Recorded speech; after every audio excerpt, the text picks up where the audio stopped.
মা প্রধানমন্ত্রী আর বাবা রাষ্ট্রপতি থাকা সত্ত্বেও কোনো রাজনৈতিক পরিচয় বহন করতেন না সাবেক প্রধানমন্ত্রী ও বিএনপি চেয়ারপারসন বেগম খালেদা জিয়ার ছোট ছেলে আরাফাত রহমান কোকো।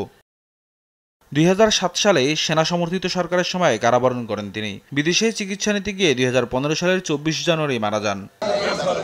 মঙ্গলবার সকালে আরাফাত রহমান কোকোর ৫৬তম জন্মবার্ষিকীতে বনানী কবরস্থানে কোকোর সমাধিতে সকাল থেকেই শ্রদ্ধা জানাতে আসেন বিএনপি নেতাকর্মীরা।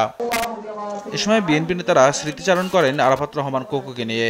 বলেন, কোকো চেয়েছিলেন ক্রীড়াঙ্গনকে বিশ্বের বুকে আরও সমৃদ্ধশালী করতে, যার ভিতরে রাজনীতির কোনো ছিটাফোঁটা কোনো এই ধরনের আচার আচরণ ছিল না। তিনি একজন সহজ সরল মানুষ ছিলেন এবং সমাজকে কিভাবে উন্নতির দিকে নিয়ে যাওয়া যায়, রাষ্ট্রকে কিভাবে উন্নতির দিকে নিয়ে যাওয়া, সেটাই ছিল তার মূল লক্ষ্য। খুবই কাছের একজন ছিলাম। আমার খুবই মনে পড়ে মৃত্যুর 5 দিন আগে আমাকে একটা কল করেছিল উনি। কল করে দেশের যে পরিস্থিতি, বিগত পতিত সরকার যে পরিস্থিতি করছে বা করেছিল, এগুলো নিয়ে খুব দুঃখ করে প্রায় আমার মনে আছে ঘড়ি ধরে 3.5-4 মিনিট আমার সাথে কথা বলেছিল। উনি আক্ষেপ করেছিল যে এই পট কি আর কোনোদিনই পরিবর্তন হবে না। উনি আক্ষেপ করেছিল এই স্বৈরাচার কি একেবারে জেগে বসেছে।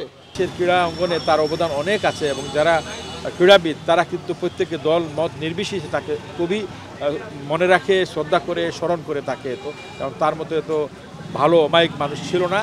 শ্রদ্ধা নিবেদন করেন বিএনপি সিনিয়র যুগ্ম মহাসচিব রুহুল কবির রিজভী। এ সময় তিনি বলেন, একটি পক্ষ বিএনপিকে টার্গেট করে জাতীয় নির্বাচনকে বিতর্কিত করার চেষ্টা করছে। 5ই আগস্টের পর নানা বক্তব্য বিবৃতিতে আমাদের মনে হয়েছে যে জাতীয়তাবাদী শক্তিকেই টার্গেট করছে আরেকটা গণতন্ত্র বিরোধী শক্তি।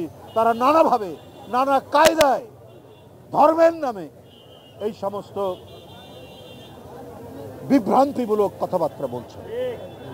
নানাভাবে তারা চাচ্ছেন যে সামনের যে নির্বাচন, সেই নির্বাচনকে বিতর্কিত করার জন্য চক্রান্তে ষড়যন্ত্রে মেতে উঠেছে।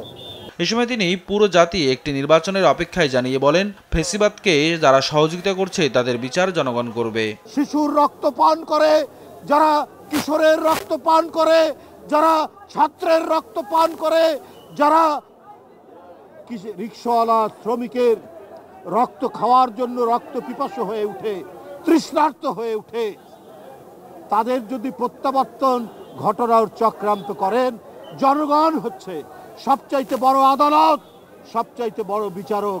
তারাই বিচার করবে যে কারা এই ফ্যাসিবাদের সহযোগী হয়ে আবার নতুন করে কাজ করার চেষ্টা করছে।